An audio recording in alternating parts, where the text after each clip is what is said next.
সবাইকে জেনিতে অনেক স্বাগত। আশা করি তোমরা সবাই ভালো আছো।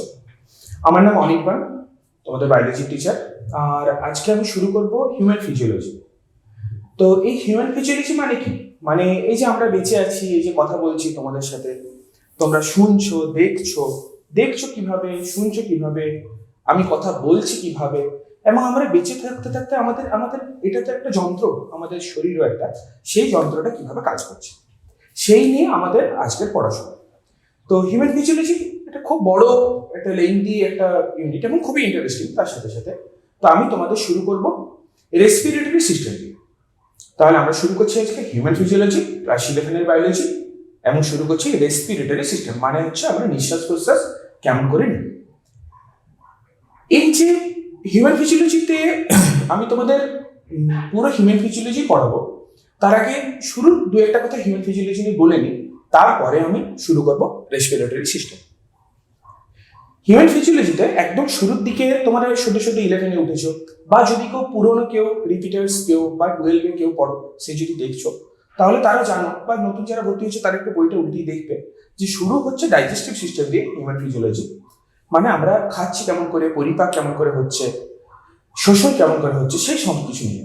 রেসপিরেটরি সিস্টেম কিন্তু সেকেন্ড চ্যাপ্টার, ফার্স্ট চ্যাপ্টার হচ্ছে ডাইজেস্টিভ সিস্টেম।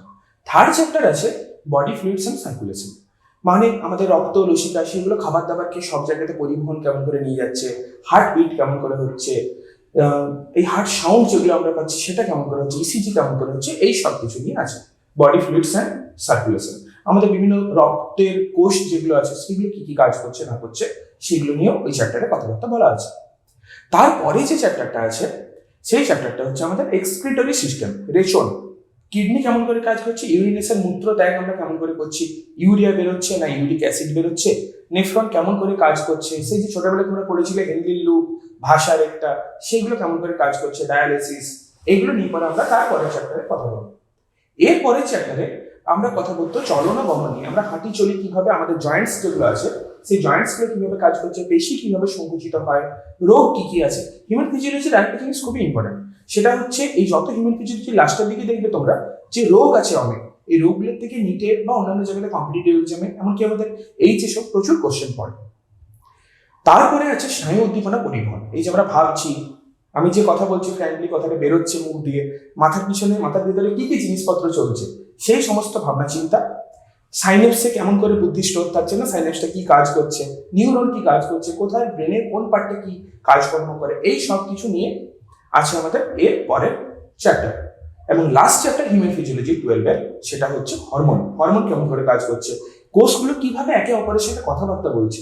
এটা আশা করি তোমরা জানো যে কোষরা, মানে তুমি যেটাকে তুমি ভাবো না, আমরা সবাইকে তো একটা আমি ভাবি, আমাদের একটা নাম আছে, সেটাই যে সবকিছু সবসময় কন্ট্রোল করে এমনটা নয়। যেমন তুমি দেখো, আবার কিছুটা কন্ট্রোল করে, যেমন তুমি দেখো সকালের থেকে তুমি প্রশ্বাস নিঃশ্বাস ইন্সপিরেশন এক্সপিরেশন করছো, সকালের থেকেই করছো, বা তুমি যে টাইমে দেখছো তার আগেই করছো। আমি বলার পরে তোমার রিয়েল হয়েছিল, তাই তো, নিচ্ছি ছাড়ছি তো, কিন্তু তুমি তো করছিলেই। তো আমরা এই যে ঐচ্ছিক পেশির চলন সেটা বাদ দিয়ে সেরকম যেটাকে আমরা নিজেরা নিজে ভাবি, আমি ভাবি, তার কন্ট্রোলে কিন্তু অনেক কিছু নেই। যেমন খাবার গেলার থেকে পটি করা, বাকি মাঝখানের পুরোটা পরিপাকটা সেটা আমাদের কন্ট্রোলে নেই। হার্টবিট কেমন করে বাড়বে কমবে, হার্ট কেমন করে বিট করবে সেটা আমাদের কন্ট্রোলে নেই। কিডনি কেমন করে ছাঁকবে সেটা আমাদের কন্ট্রোলে নেই। সাইনেপস কেমন করে কাজ করবে সেটা আমাদের কন্ট্রোলে নেই। তাহলে কন্ট্রোলটা কে করছে? কন্ট্রোলটা আমাদের শরীরের যত যা কোষ আছে, এই যে এত এত কোষ, তারা নিজেদের মধ্যে কথাবার্তা বলছে সেল সিগন্যালিং এর মাধ্যমে। এবং তার সাথে হরমোনও, ছোটবেলায় তোমরা পড়েছো জীব জগতের নিয়ন্ত্রণ ও সমন্বয় বোধে ক্লাস 10 একটা চ্যাপ্টার আছে, সেই রাসায়নিক সমন্বয় ভৌত সমন্বয়। তাহলে একটা কোষ, আমাদের শরীরের সমস্ত কোষ সবাইকে সাথে কথাবার্তা বলে নিজেরা সমন্বিত করছে একে অপরের সাথে, এবং তারপরে তারা মিলেমিশে একটা ডিসিশন নিচ্ছে। আমরা ভাবি আমরা নিচ্ছি, আমি নিচ্ছি, কিন্তু অ্যাকচুয়ালি কোষটা সবকিছু মিলেমিশে নিচ্ছে। এটা আছে আমাদের লাস্ট চ্যাপ্টার, যেখানে আমরা অনেক কিছু পাথওয়ে পড়বো, জিপিসিআর পাথওয়ে, জি প্রোটিন কাপল রিসেপ্টর, তারপরে আমাদের IP3 পাথওয়ে, এরকম অনেক পাথওয়ে আছে। তাছাড়া ছোটবেলাতে যেগুলো আমরা পড়েছি না, ওই পিটুইটারি, তারপর থাইরয়েড, প্যারাথাইরয়েড, আমাদের অ্যাড্রিনাল গ্রন্থি, এইগুলো কেমন করে কাজ করে এইগুলো নিয়ে আমরা পড়বো। তাহলে এই হচ্ছে হোল ফিজিওলজি।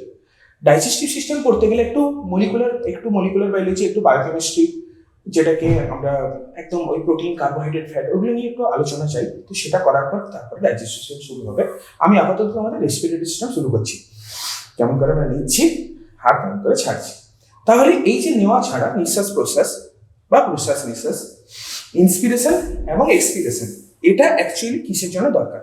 না, আমাদের শরীর অনেক অনেক কোষ দ্বারা তৈরি।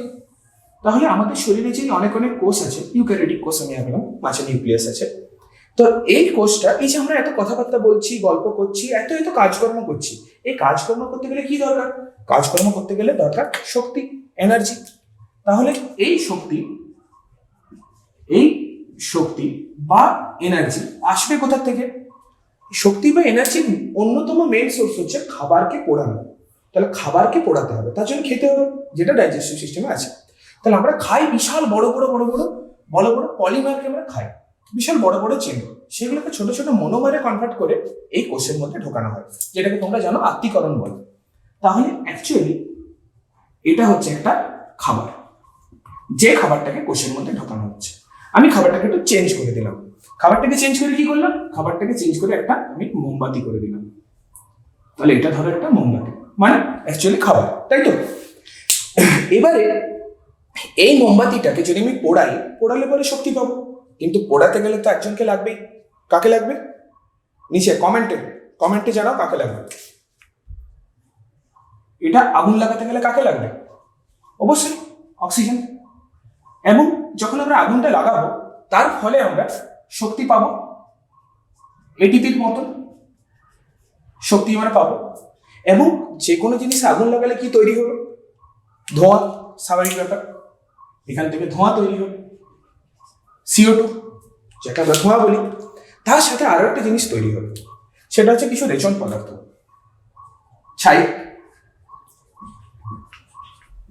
তাহলে এই যে ব্যাপারটা, একটা খাবারকে পোড়াচ্ছি আমরা, তোমরা জানো খানিকটা পড়ে আমাদের সাইটোপ্লাজম, গ্লাইকোলাইসিস, আর বেশিরভাগটা করে আমাদের মাইটোকন্ড্রিয়ার মধ্যে, ক্রেবস চক্রে। তাহলে খাবারকে যখন আমরা পোড়াচ্ছি, তখন আমাদের অক্সিজেন লাগছে আর ধোঁয়া বেরোচ্ছে, এবং আমরা পাচ্ছি শক্তি। সেই শক্তি নিয়ে পরে আমরা এত কিছু করে বেড়াচ্ছি সকাল থেকে রাত অব্দি। এবারে এটা তো আমরা বুঝলাম যে খাবার পুড়ছে। পদ্ধতিটাকে কি বলা হয়? পদ্ধতিটাকে বলা হয় বিপাক। এই পদ্ধতিকে বলা হয়, এই যে পুরো যে পদ্ধতিটা আমরা এঁকেছি, এটা কোষের মধ্যে যেটা হয়, এটাকে বলা হয় বিপাক বা মেটাবলিজম। তোমরা BMR কথাটা শুনেইছো।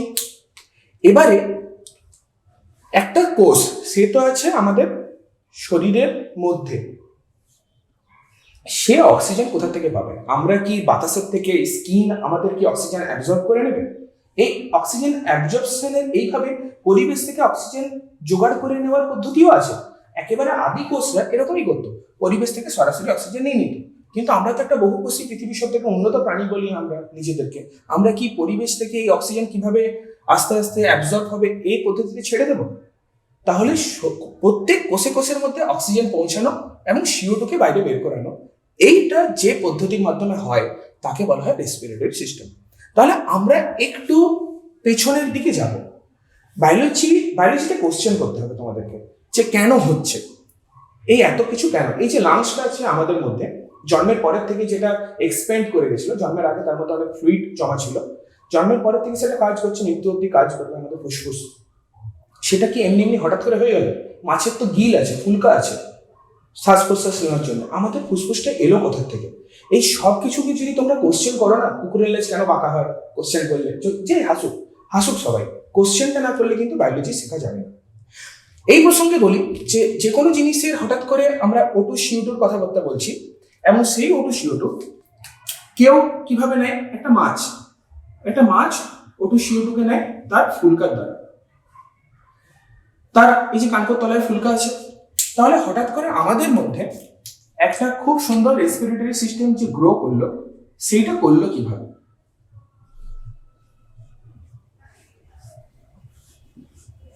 আমাদের মধ্যে সুন্দর তো ফুসফুস গ্রো করে গেছে। এখানে এই ফুলকার থেকে এত দূর অব্দি গ্রো করা, বা ফুলকাই এলো কি করে? ডবজালস্কি বলে আমার একটা প্রিয় সায়েন্টিস্ট আছেন, তো তার একটা কথা আছে, nothing in biology make sense except in the light off evolution. একটু তাকাতে হবে ইভলিউশনের দিকে, বিবর্তনের দিকে। আগে পৃথিবী জলে ভর্তি ছিল, তারপরে ডাঙা তৈরি হয়েছে, টেরিস্ট্রিয়াল ইভলিউশন আমরা বলি।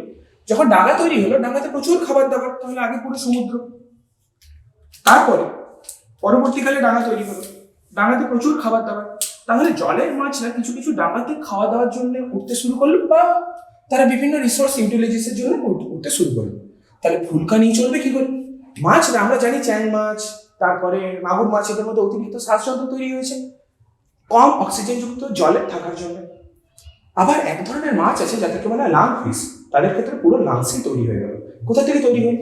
আমাদের যে গলার থেকে আমরা যেটা গিলছি না খাবারটা, এটাকে গ্রাস নালী বলে। এই গলার থেকে একদম পাকস্থলী অবধি এই গ্রাস নালীর পেছনের দিকটা ভাঁজ হয়ে গিয়ে পরে তৈরি হলো এই ভদ্রলোক দুজন, দু ফুসফুস।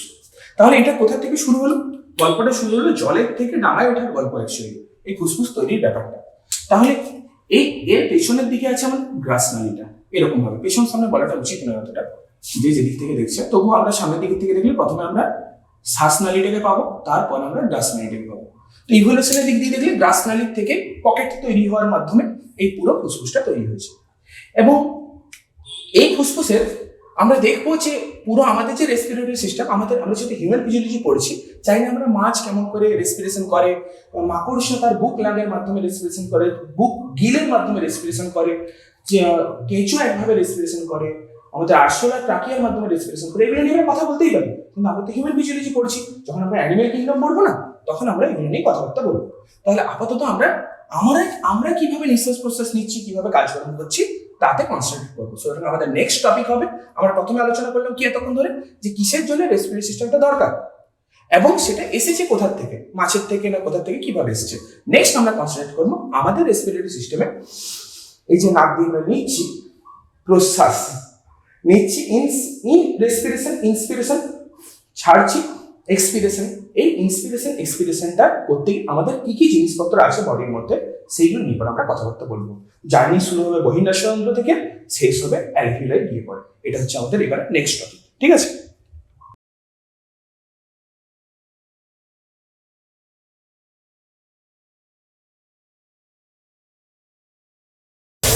নেক্সট আমরা আমাদের রেসপিরেটরি সিস্টেম নিয়ে আলোচনা করব। তাহলে আমি ছবিটা একটু এঁকে নিলাম, যাতে একটু তাড়াতাড়ি হয় তোমাদের, যাতে তাড়াতাড়ি তোমরা দেখতে পাও। এবারে আমাদের একদম নাকের এখানে যে জিনিসটা আছে, যে ফুটোটা আছে, এটাকে আমরা বহির্নাসরন্ধ্র বলি। এটাকে আমরা বলি বহির্নাসরন্ধ্র।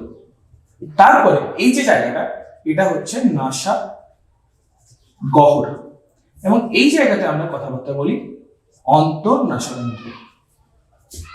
নাকের তারপরে যে জায়গাটা আছে, এটাকে বলা হচ্ছে আমাদের ফ্যারিংস বলা হয়। একটা ব্যাপার হচ্ছে, নাকের এই যে পুরো সিস্টেমটা, এটা খানিকটা এয়ার কন্ডিশনারের মতন কাজ করে। মানে পরিবেশে যদি বাতাস গরম থাকে, তাহলে যতক্ষণে আমাদের এখানে নাক দিয়ে, তারপরে ল্যারিংস দিয়ে, ট্রাকিয়া দিয়ে, ব্রঙ্কাস, ব্রঙ্কিওল দিয়ে পরে যখন অ্যালভিওলাই পৌঁছায়, অ্যালভিওলাই যাওয়ার দরকার নেই, তার আগেই মোটামুটি আমাদের বডি টেম্পারেচার চলে আসে। আবার যদি শীতের সময় আমরা নিই, তখন ঠান্ডা বাতাসটা আবার গরমও হয়ে যায়। তো এখানে এই বহির্নাসরন্ধ্রে খুব গরম বাতাস, এটা অনেকেরই হয়েছে, কমেন্টে জানাবে কার কার হয়েছে। সেটা হচ্ছে খুব গরমে রোদে গ্রীষ্মের ছুটিতে ঘুরেছ, তারপরে নাক দিয়ে রক্ত বেরিয়েছে। এটা আমাদের অনেকেরই হয়, প্রায়ই হয়। কি হয়, প্রচুর গরম বাতাস যখন নাসাগহ্বরে যায়, এখানে কিছু রক্তচালক আছে, সেই রক্তচালকগুলো বাস্ট করে যায়, অত গরমে শুকিয়ে রক্তচালকগুলো বাস্ট করে যায়, এবং তখন নাক দিয়ে রক্ত বেরিয়ে আসে। এবারে এই নাসিকা গহ্বরের আরেকটা ইম্পর্টেন্ট কাজ আছে। এই এত রক্তচালক থাকে, এই কন্ডিশনিং এর জন্যই থাকে। তার সাথেও আরেকটা কাজ আছে, সেটা হচ্ছে গন্ধ রহস্য, গন্ধ নেওয়া। আমরা দেখো প্রত্যেকটা গন্ধই মনে রাখি, বিভিন্ন পার্টিকেল, গন্ধের জন্য দায়ী যে পার্টিকেল গুলো আছে, সেই পার্টিকেল গুলো গিয়ে এখানে নাসাগহ্বরে একটা এপিথেলিয়ামের উপরে একটা রিসেপ্টর আছে, বিভিন্ন সেলুলার রিসেপ্টর আছে, মানে কোষের উপরে গ্রাহক আছে, মোবাইলে যেমন সেন্সর থাকে সেরকম টাইপের। সেই গ্রাহকগুলোতে বাইরের যে পার্টিকেল গুলো উড়ছে, আমাদের বিভিন্ন অণু যে উড়ছে, সেইগুলো গিয়ে পরে এখানে গিয়ে লাগে। এবং আমাদের নাকে ওখানে একটা মিনি ল্যাবরেটরি আছে, মিনি কেমিক্যাল ল্যাব আছে। সেই ল্যাবটা অ্যাকচুয়ালি বুঝতে পারে যে ওইটা কি পার্টিকেল, এটা মিথেন এলো, এটা পচা গন্ধ। তো পার্টিকুলার কেমিক্যাল অ্যানালিসিস হয় এই নাসিকা গহ্বরের যে রিসেপ্টর আছে, সেই রিসেপ্টরে। যাই হোক, আমরা গন্ধ পেলাম, তারপরে বাতাসটা যায় অন্তর্নাসরন্ধ্রে, অন্তর্নাসরন্ধ্র থেকে এখানে আসে, অন্তর্নাসরন্ধ্র থেকে এই জায়গাটা আসে। এই জায়গাটার নাম কি বলেছি আমি? ফ্যারিংস। ফ্যারিংসের তিনটে পার্ট। মুখ রিলেটেড কিছু ইংরেজি ওয়ার্ড জেনে রাখলে বাইরে সেটা অনেক সহজ হয়ে যায়। যেমন মুখ রিলেটেড সবকিছুকে অরো দিয়ে বলা হয়, ও আর ও, অরো। জিভ রিলেটেড অনেক কিছুকে ল্যারিঙ্গো বা লিঙ্গুয়াল দিয়ে পরে বলা হয়। নাক রিলেটেড কিছুকে ন্যাসো বলা হয়। তো এরকম যেমন আমাদের যকৃৎ যে আছে, লিভার, সেই লিভার রিলেটেড কথাবার্তাকে বলা হয় হেপাটিক, তাই তো? আবার পাকস্থলী রিলেটেড কথাবার্তাকে বলা হয় গ্যাস্ট্রিক। এইরকম যদি কথাবার্তাগুলো মনে রাখো তাহলে অনেক কিছু অনেক সহজ হয়ে যায়। তাহলে এই মুখের কাছে যে ফ্যারিংসটা থাকে এটাকে বলা হয় অরোফ্যারিংস, নাকের কাছে এটাকে বলা হয় ন্যাসোফ্যারিংস, এবং জিভটা এখানে শেষ হয় এটাকে বলা হয় ল্যারিঙ্গোফ্যারিংস। তিনটে টোটাল ফ্যারিংস থাকে, অরোফ্যারিংস, ন্যাসোফ্যারিংস আর ল্যারিঙ্গোফ্যারিংস। এবং ঠিক তার তলায় থাকে একটা ল্যারিংস, এটাকে অনেকে ভয়েস বক্সও বলে। এই যে আমরা ল্যারিংসটা দেখতে পাচ্ছি, এই যে ল্যারিংসটা, এই ল্যারিংসের একদম উপরে থাকে মাছের ফুলকার ওখানে একটা হাড় ছিল, সেই হাড়টা সরে এসে পরে আমাদের এখন এই গলার এখানে ঝুলন্ত কন্ডিশনে আছে। একটাই হাড় আছে, কারোর সাথে অ্যাটাচ নেই, ফাঁকা একা আছে, হাইওয়েড অস্থি। সেই হাইওয়েড অস্থির সাথে থাইরয়েড তরুণাস্থি, আরো অনেকগুলো তরুণাস্থি, ইউনিফর্ম, কর্নিকুলেট, এইরকম অনেকগুলো তরুণাস্থি লেগে পরে একখানা বক্স তৈরি করে, এটাকে বলা হয় ল্যারিংস। এটাকে বলা হয় ল্যারিংস। আর ল্যারিংসের উপরে আছে এখানে ফ্যারিংস। তাহলে এই ল্যারিংসের মধ্যে ভোকাল কর্ড থাকে, এই যে আমি আওয়াজ বের করছি, এটা হচ্ছে ওই ভোকাল কর্ডের আন্ডুলেটিং এর জন্য, মানে নড়াচড়ার জন্য আমরা আওয়াজ বের করছি। তারপরে এখানে টোটাল যে জিনিসটা, এটাকে বলা হয় ট্রাকিয়া। এই ট্রাকিয়া দিয়ে আমরা যে বাতাসটা নিচ্ছি সেটা বহির্নাসারন্ধ্র, নাসাগহ্বর, অন্তঃনাসারন্ধ্র, ফ্যারিংস, ল্যারিংস, তারপরে ট্রাকিয়া দিয়ে পরে ফুসফুসে যায়। একটা কথা বলতে ভুলে গেলাম, ল্যারিংসে এখানে সব থেকে অন্যতম যে বড় বা সব থেকে বড় বললে তিনি যে তরুণাস্থিটা আছে সেটার নাম হচ্ছে থাইরয়েড তরুণাস্থি। ছেলেদের ক্ষেত্রে অনেকে এই থাইরয়েড তরুণাস্থিটা উপরের দিকে বেড়ে গলার এখানে একটা উঁচু প্রবর্ধক তৈরি করে, যেটাকে অ্যাডামস অ্যাপেল বলে। সেটা কোনটা করে? থাইরয়েড তরুণাস্থি, মনে রাখবে। তাহলে এখানে এই যে ট্রাকিয়া আছে, এখানে সি শেপটা বলতে পারো বা ইউ শেপ কিছু তরুণাস্থি দিয়ে তৈরি, যাতে নিঃশ্বাস প্রশ্বাস নেওয়ার সময় চুপসে না যায়, তার জন্য কিছু এখানে তরুণাস্থি আছে। তারপরে এটা ব্রঙ্কাস হিসেবে ঢোকে এবং এটা ব্রঙ্কিয়াল ফ্রি তৈরি করে, এখানে ভাগ হয়ে শেষ অবধি এটা ভাগ হতেই থাকে, টার্মিনাল ব্রঙ্কিওলে যায়, তারপরে অ্যালভিওলার ডাক্ট তৈরি করে। তাহলে একদম টার্মিনাল ব্রঙ্কিওলে যায়, তারপরে এটা অ্যালভিওলার এইভাবে ডাক্ট তৈরি করে, এবং অ্যালভিওলার ডাক্টের এখানে অ্যালভিওলাইগুলো থাকে। তাহলে শেষ অবধি এখানে এই যে জার্নি নাকের থেকে শুরু হয়েছিল বহির্নাসারন্ধ্র থেকে, শেষ অবধি এটা এখানে খুব ছোট ছোট অ্যালভিওলাই শেষ হয়। এবং এই অ্যালভিওলাই সবকিছু নিয়ে, অ্যালভিওলাই আছে, অ্যালভিওলাইয়ের বাইরে কি আছে, বিভিন্ন ইলাস্টিন প্রোটিনের, যাতে চুপসে না যায়, আবার চুপসে না যাওয়ার জন্য আরো অনেক আছে, সেটা নিয়ে আমি পরে কথা বলছি। তাছাড়া এখানে প্রচুর পরিমাণে ধমনী আছে অ্যালভিওলাইগুলোর চারদিকে, ফুসফুসে প্রচুর ধমনী ঢুকেছে তোমরা জানো, এবং শিরাও আছে। এই সব কিছু নিয়ে টোটাল ফুসফুসটা তৈরি হয়। এবারে তোমরা ছবিতে আশা করি দেখতে পাচ্ছ, একটা ফুসফুস একটু সাইজে বড়, একটা একটু ছোট। এই দিকেরটা কেন সাইজে ছোট? এই দিকেরটা, বাঁ দিকেরটা, এই ছবিটা তো জানো সোজা হয়ে দাঁড়ালে যেটা হয়, এই দিকেরটা বাঁ দিকেরটা। তাহলে এটা কেন সাইজে ছোট? না, এদিকে হাড়টা থাকে, এবং হার্টকে, হৃৎপিণ্ডকে জায়গা দেওয়ার জন্য এখানে একটা খাঁজও তৈরি হয়ে গেছে। এই যে খাঁজটা, এটাকে কার্ডিয়াক নচ বলে, এবং এখানে এটা দুটো ভাগে বিভক্ত, সুপিরিয়র লোব আর ইনফিরিয়র লোব। কিন্তু ডান দিকের ফুসফুসটা তিনটে ভাগে বিভক্ত, সুপিরিয়র লোব, মিডল লোব আর ইনফিরিয়র লোব। তাহলে এই দিকেরটা দুভাগে বিভক্ত, সুপিরিয়র, ইনফিরিয়র, এই দিকেরটা সুপিরিয়র, মিডল আর ইনফিরিয়র। নোট ডাউন করে রাখবে, এই তিন ভাগে এটা বিভক্ত। তো এবারে ফুসফুসের ভেতর নিয়ে তো আমরা আরো কথাবার্তা বলবো, বাইরেটা আগে আমরা বলি যে ফুসফুসের বাইরে কি আছে। ফুসফুসের বাইরে একটা পর্দা আছে, একটা পর্দা বলতে পারো বা দুটো পর্দা বলতে পারো, সেটা হচ্ছে এটা। এই যে পর্দাটা, এটাকে বলা হয় প্লুরা। যে কোনো মোটরসাইকেল হোক বা গাড়ি হোক, তার ইঞ্জিনে যেমন তেল ঢালতে হয়, আর একটা ইম্পর্টেন্ট জিনিস হচ্ছে মোবিল। কেন না? ঘর্ষণটা কমায়, ফ্রিকশনটাকে কমায় ইঞ্জিনের। আমরা তো নিঃশ্বাস প্রশ্বাস বলছিলাম, তো সেই জন্মের পরের থেকে নেওয়া শুরু করেছি, এটা মৃত্যু অবধি চলবে। তাহলে এতবার এই থোরাসিক কেসটা বড় হচ্ছে আর ছোট হচ্ছে, এই বড় ছোটতে এত ঘর্ষণ হচ্ছে, সেটা কমাতে এখানে একটা জিনিস থাকে, এই দুটো প্লুরার যে পর্দা আছে তার মাঝখানে, ভিতরেরটাকে ভিসেরাল প্লুরা বলে, ভিতরে ভিসেরাল, বাইরে প্যারাইটাল। তাহলে এই টোটাল জিনিসটাকে প্লুরা বলে। তার ভিতরেরটা হচ্ছে ভিসেরাল আর বাইরেরটা হচ্ছে প্যারাইটাল। আরো অনেক কাজ আছে প্লুরার, শুধুমাত্র ফ্রিকশন কমানো নয়, কিন্তু সেটা বললাম তার একটা পার্টিকুলার কারণ আছে।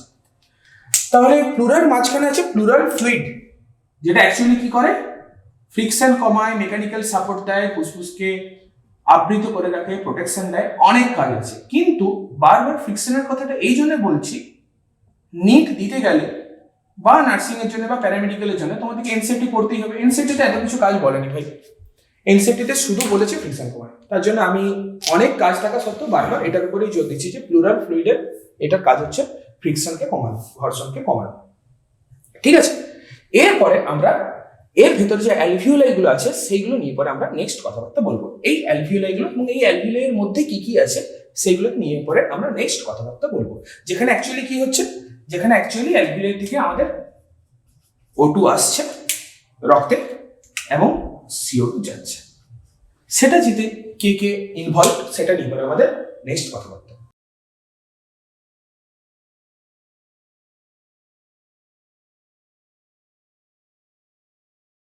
তাহলে আমরা কথা বলছিলাম যে ফুসফুসের একদম মধ্যে কি আছে।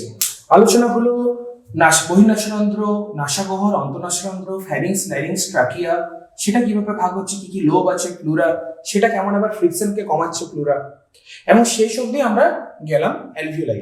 অ্যালভিওলাইয়ের এই যে শুরুর কানেকশনটা, এটাকে বলা হয় টার্মিনাল ব্রঙ্কিউল। ওকে, তারপরে অ্যালভিওলার ডাক্ট এবং অ্যালভিওলাই গুলো থাকে। তাহলে অ্যালভিওলাই অ্যাকচুয়ালি জিনিসটা কি?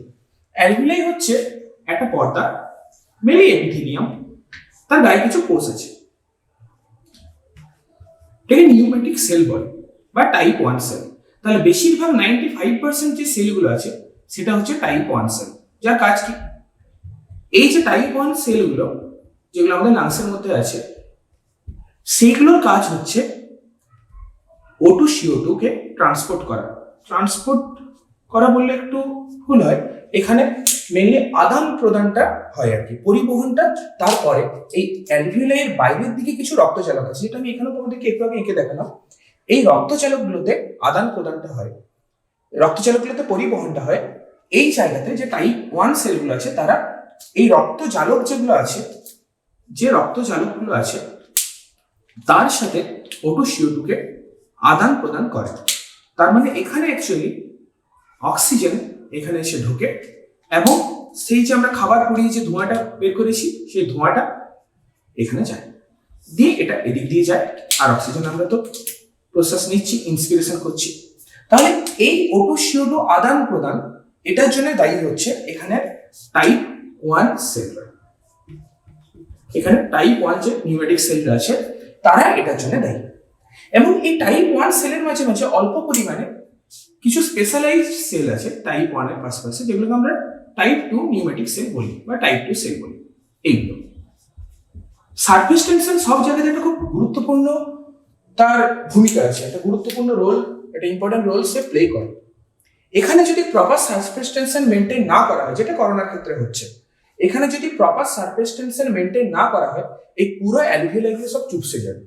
এবং যদি অ্যালভিওলাই একবার চুপসে যেতে শুরু করে তাহলে গোটা লাংসটাই তার কার্যক্ষমতা অনেকাংশে কমে যাবে।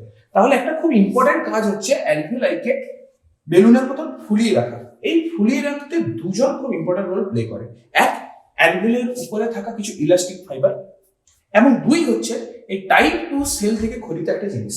সেই জিনিসটা কি নাম? সেই জিনিসটার নাম হচ্ছে সারফেক্ট্যান্ট। খুব ইম্পর্টেন্ট কথা, এই সারফেক্ট্যান্ট কি করে? এই অ্যালভিওলাইয়ের ভেতরের সারফেস টেনশনটাকে মেনটেন করে, তার ফলে অ্যালভিওলাইটা খোলা কন্ডিশনে থাকে। তাহলে টাইপ 1 সেল কাজ হচ্ছে O2 CO2 আদান প্রদানে হেল্প করা এবং পরিবহন কি করছে এখানে অবস্থিত শিরা বা ধমনীরা। টাইপ 2 সেল সারফেক্ট্যান্ট গ্রহণ করছে। তাছাড়া এখানে আরো ছোটখাটো কিছু সেল থাকে, যারা এখানে কিছু সেল আছে যারা বিভিন্ন এই অ্যালভিওলাইকে নিজের কাজকর্ম বজায় রাখতে হেল্প করে। একটা কথা সেটা হচ্ছে মনে পড়লো, সেটা হচ্ছে এই ট্রাকিয়াতে যে আমাদের কার্টিলেজিনাস রিংগুলো তৈরি হয়েছে, তরুণাস্থিযুক্ত রিংগুলো তৈরি হয়েছে, সেই রিংটা ব্রঙ্কাস ব্রঙ্কিউল দিয়ে অনেক দূর অব্দি আসে, এসে পরে তারপরে জায়গাটা এত ছোট হয়ে যায় না যে আর কার্টিলেজগুলো ওই ঘিরে ঘিরে থাকতে পারে না। তার জায়গাটা আস্তে আস্তে কার্টিলেজগুলো শেষের দিকে কিন্তু কার্টিলেজ পাই না। এই টার্মিনাল ব্রঙ্কিউলে আমরা কিছু কার্টিলেজ পাবো না, কিছু ইলাস্টিক ফাইবার পাওয়া যায় এবং পরের দিকে শুধু এপিথেলিয়াম থাকে, আর কিছু থাকে না। এই হচ্ছে ইনিশিয়াল ব্যাপার। এরপর আমরা আমাদের লাংস নিয়ে একটা মোটামুটি একটা আইডিয়া হলো।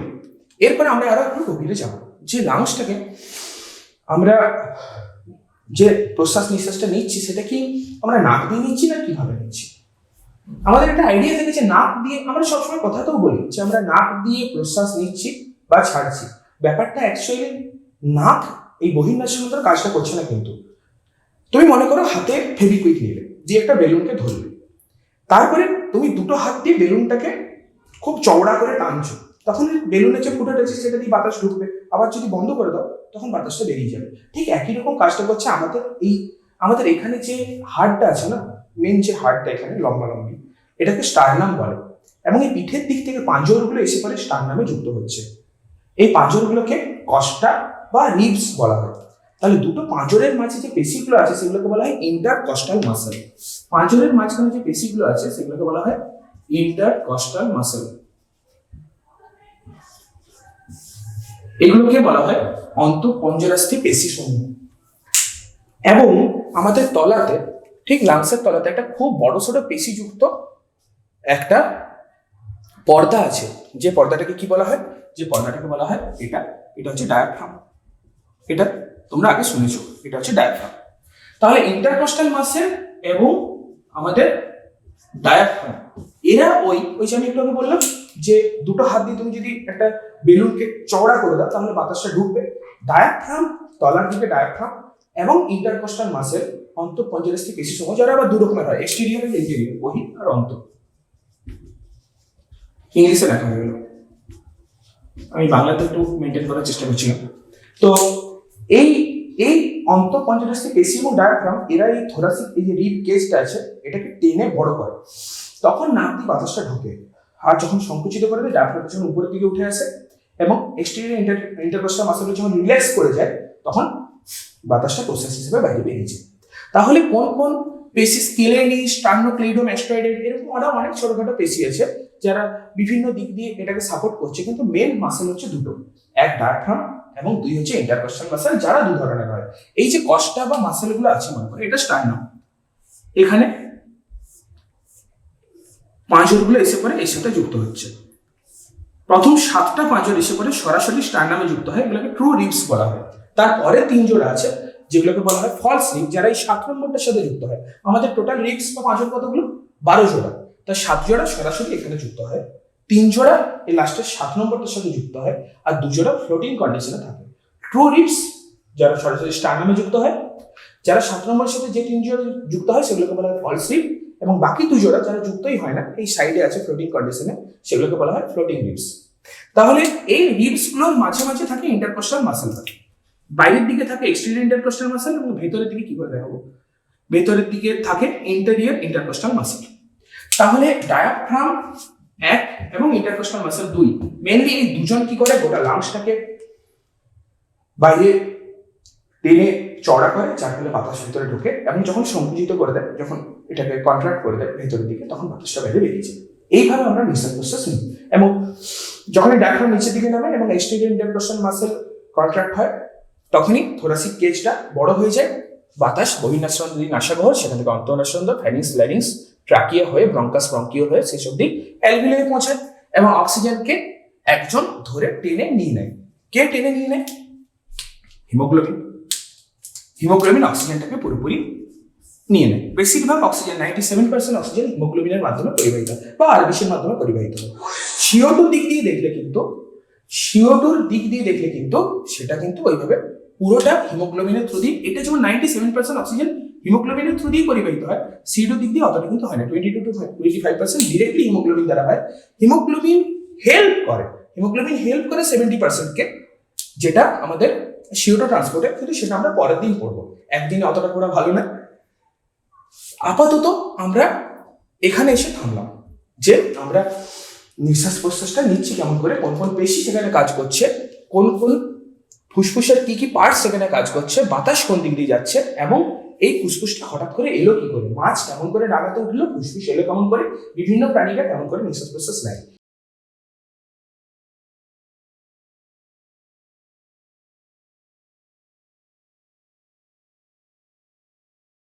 এই নিয়ে তোমাদের সাথে আজকে প্রথম দিন আলাপ। ক্লাস কেমন লাগলো সেটা একটু জানাবে, কমেন্টে জানাবে নিচে। টাইপ করে জানাবে। আর তার সাথে সাথে নেক্সট কি যদি এখানে কিছু ডাউট আছে সেটাও জানাবে কমেন্টে, এবং তার সাথে সাথে আরেকটা জিনিস জানাবে কি টপিক পড়তে মন যাচ্ছে, আমার কাছ থেকে কি টপিক জানতে মন যাচ্ছে। যদি কিছু স্পেশাল টপিক থাকে, আমার প্ল্যান আছে যেটা তোমাদেরকে নিয়ে রেসিপি সিস্টেমের আজকে স্ট্রাকচারটা, ইনিশিয়াল স্ট্রাকচার, এবং তোমার সাথে একটু গল্প করলাম। পরের দিন আমি এক্সচেঞ্জ অফ গ্যাস পড়াবো, যে কিভাবে O2 CO2 টা কিভাবে হিমোগ্লোবিন দ্বারা বা রক্তরস দ্বারা কিভাবে ট্রান্সপোর্ট হচ্ছে, ক্লোরাইড শিফট কি, অক্সিজেন হিমোগ্লোবিন ডিসোসিয়েশন কার্ভ কেমন করে ডান দিকে বাম দিকে শিফট করে, সেগুলো নিয়ে আমার প্ল্যান আছে একটা, যে পরের ক্লাসটা সেটা নিয়ে। এবারে তোমাদের যদি কিছু স্পেশাল রিকোয়ারমেন্ট থাকে, কিছু যদি জানতে মন যায়, তাহলে কিন্তু কমেন্টে জানাতে হবে। তাহলে আমরা তখন ইনিশিয়ালি শুরুতে সেইগুলো ডাউটগুলো সলভ করবো, বা এসে যদি কিছু জানতে মন যায় সেটা নিয়ে আমরা আলোচনা করবো, এবং তারপরে আমরা নতুন ক্লাসে নতুন টপিক নিয়ে শুরু করবো। ততদিন অবধি সবাই ভালো থাকবে। আজকে এখানে শেষ করছি, দেখা হচ্ছে পরের ক্লাসে।